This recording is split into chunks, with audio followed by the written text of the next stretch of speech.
दुनिया के power corridors में अक्सर एक अनकहा नियम चलता है। कुछ टेक्नोलॉजी ऐसी होती हैं जिन्हें हासिल करना हर देश के बस की बात नहीं होती, और फास्ट ब्रीडर न्यूक्लियर रिएक्टर उन्हीं चुनिंदा तकनीकों में से एक माना जाता रहा है जहां दशकों तक अरबों डॉलर झोंकने के बावजूद अमेरिका, फ्रांस और जापान जैसे देश स्थायी सफलता नहीं पा सके। लेकिन अब इसी मुश्किल खेल में भारत ने एक ऐसा कदम उठा दिया है जिसने वैश्विक रणनीतिक समीकरणों को चुपचाप बदलना शुरू कर दिया है, क्योंकि तमिलनाडु के कलपक्कम में बना भारत का प्रोटोटाइप फास्ट ब्रीडर रिएक्टर आखिरकार क्रिटिकलिटी तक पहुंच चुका है। और यह कोई सामान्य तकनीकी अपडेट नहीं, बल्कि उस लंबी यात्रा का निर्णायक मोड़ है जिसकी नींव दशकों पहले होमी जहांगीर भाभा ने रखी थी। दरअसल क्रिटिकलिटी का मतलब सिर्फ इतना नहीं कि रिएक्टर चालू हो गया, बल्कि इसका असली अर्थ है कि अब वह खुद से नियंत्रित न्यूक्लियर चेन रिएक्शन को स्थिर रूप में बनाए रख सकता है। यानी अब यह मशीन केवल प्रयोगशाला की चीज नहीं रही, बल्कि वास्तविक ऊर्जा उत्पादन की दिशा में सक्रिय हो चुकी है।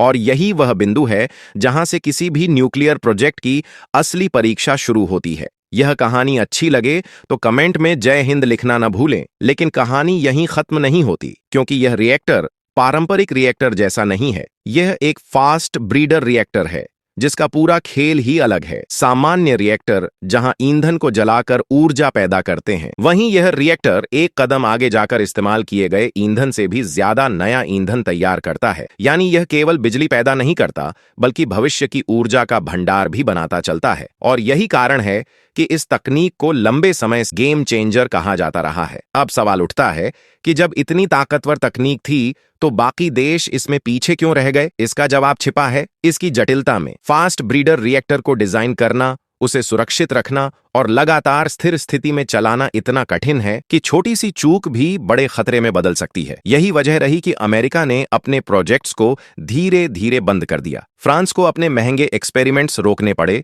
और जापान का वर्षों का प्रयास भी 2016 के बाद ठहर गया। यानी यह सिर्फ विज्ञान का नहीं, बल्कि धैर्य, रणनीति और दीर्घकालिक विजन का भी खेल था। और यहीं पर भारत की रणनीति अलग नजर आती है। भारत ने शुरुआत से ही अपने न्यूक्लियर प्रोग्राम को 3 चरणों में बांटकर एक स्पष्ट रोड मैप बनाया। पहले चरण में प्राकृतिक यूरेनियम से ऊर्जा उत्पादन और साथ में प्लूटोनियम तैयार करना। दूसरे चरण में उसी प्लूटोनियम को फास्ट ब्रीडर रिएक्टर में इस्तेमाल कर उसे और बढ़ाना। और तीसरे चरण में थोरियम जैसे विशाल संसाधन को मुख्य ईंधन के रूप में उपयोग करना। अब तक भारत पहला चरण पार कर चुका था और दूसरे चरण में प्रवेश की राह देख रहा था। लेकिन जैसे ही कलपक्कम का यह रिएक्टर क्रिटिकलिटी तक पहुंचा, वैसे ही यह साफ हो गया कि भारत अब उस दरवाजे को खोल चुका है जो सीधे तीसरे और सबसे निर्णायक चरण की ओर जाता है। और यही वह जगह है जहां पूरी दुनिया की नजरें टिक गई हैं, क्योंकि भारत के पास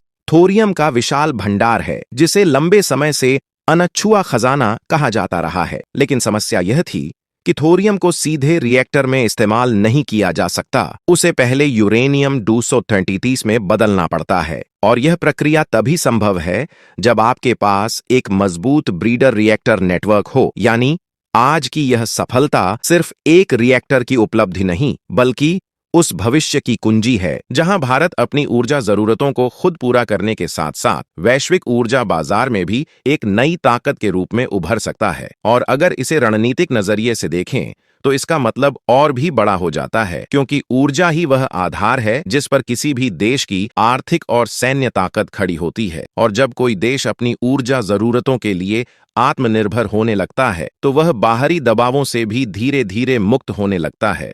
यानी यह सफलता सिर्फ वैज्ञानिक उपलब्धि नहीं, बल्कि एक साइलेंट जियोपॉलिटिकल मूव भी है जिसने बिना किसी शोर शराबे के भारत को उस लीग में खड़ा कर दिया है जहां पहुंचने के लिए दुनिया के कई विकसित देश अब भी संघर्ष कर रहे हैं। और यही कारण है कि इस पूरे घटनाक्रम को केवल एक तकनीकी अपडेट समझना सबसे बड़ी भूल होगी, क्योंकि असल में यह उस लंबे खेल की शुरुआत है जिसका असर आने वाले दशकों तक भारत की अर्थव्यवस्था, ऊर्जा सुरक्षा और वैश्विक स्थिति पर दिखाई देने वाला है। अब यहाँ से कहानी और ज्यादा दिलचस्प हो जाती है, क्योंकि किसी भी टेक्नोलॉजी की असली ताकत सिर्फ उसकी खोज में नहीं बल्कि उसके प्रभाव में छिपी होती है। और भारत के इस फास्ट ब्रीडर रिएक्टर की सफलता का असर सीधे सीधे देश की ऊर्जा सुरक्षा, आर्थिक मजबूती और वैश्विक ताकत के समीकरण पर पड़ने वाला है। आज भारत एक तेजी से बढ़ती हुई अर्थव्यवस्था है, जहां हर साल बिजली की मांग लगातार बढ़ रही है। Industry, infrastructure, electric vehicles, data centre, ये सभी सेक्टर एक ही चीज पर टिके हुए हैं, और वह है भरोसेमंद और सस्ती ऊर्जा। लेकिन सच्चाई यह है कि आज भी भारत अपनी कुल ऊर्जा जरूरतों के लिए बड़े पैमाने पर आयात पर निर्भर है। खासकर न्यूक्लियर सेक्टर में यूरेनियम की कमी एक बड़ी चुनौती रही है। आंकड़े बताते हैं कि भारत अपनी जरूरत का लगभग 70% से ज्यादा यूरेनियम बाहर से खरीदता है, जिसके लिए कजाकिस्तान, रूस, कनाडा और ऑस्ट्रेलिया जैसे देशों पर निर्भर रहना पड़ता है।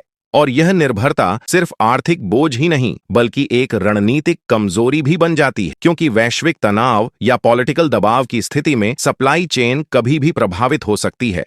लेकिन फास्ट ब्रीडर रिएक्टर इसी कमजोरी को ताकत में बदलने की क्षमता रखता है, क्योंकि यह तकनीक इस्तेमाल किए गए फ्यूल को दोबारा उपयोग करके नया ईंधन तैयार करती है। यानी अब भारत को हर यूनिट ऊर्जा के लिए उतना नया यूरेनियम नहीं खरीदना पड़ेगा जितना पहले पड़ता था। धीरे धीरे यह निर्भरता कम हो सकती है, और यही वह बिंदु है जहां से भारत की ऊर्जा आत्मनिर्भरता की असली यात्रा शुरू होती है। लेकिन यह सिर्फ शुरुआत है, क्योंकि जैसे जैसे ब्रीडर रिएक्टर नेटवर्क मजबूत होगा, वैसे वैसे भारत के लिए थोरियम आधारित ऊर्जा का रास्ता भी खुलता जाएगा। और यही वह फाइनल गेम है जिसकी चर्चा दशकों से होती रही है। दुनिया के अधिकांश देशों के पास थोरियम सीमित मात्रा में है, लेकिन भारत उन गिने चुने देशों में शामिल है जहां यह संसाधन प्रचुर मात्रा में मौजूद है। अनुमान है कि भारत के पास लगभग 9 लाख टन के आसपास थोरियम भंडार है, जो आने वाली कई पीढ़ियों के लिए ऊर्जा का आधार बन सकता है। खास बात यह है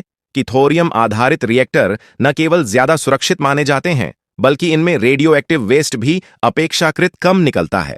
यानी यह एक क्लीन और सस्टेनेबल एनर्जी सॉल्यूशन के रूप में भी उभर सकता है। और जब पूरी दुनिया कार्बन एमिशन घटाने और क्लीन एनर्जी की तरफ बढ़ रही है, ऐसे समय में भारत का यह कदम उसे एक अलग ही पोजीशन में खड़ा कर सकता है। अब जरा इस पूरी तस्वीर को ग्लोबल नजरिए से देखिए, जहां एक तरफ कई विकसित देश अपनी न्यूक्लियर योजनाओं को धीमा कर चुके हैं या बंद कर चुके हैं, वहीं भारत ने न केवल इस जटिल तकनीक को अपनाया बल्कि उसे अपने दीर्घकालिक विजन के साथ जोड़कर आगे बढ़ाया। यही कारण है कि आज रूस के बाद भारत को दुनिया के दूसरे ऐसे देश के रूप में देखा जा रहा है जिसने इस टेक्नोलॉजी को सफलतापूर्वक ऑपरेशनल स्तर तक पहुंचाया है।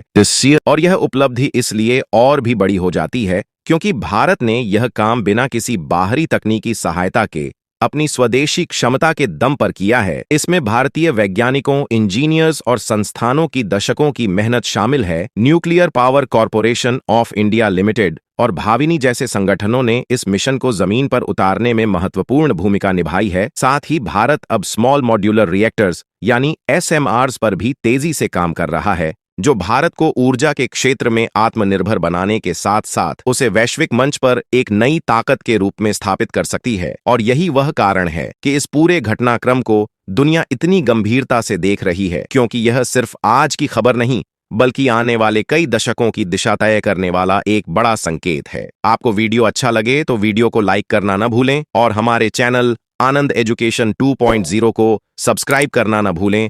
जय हिंद।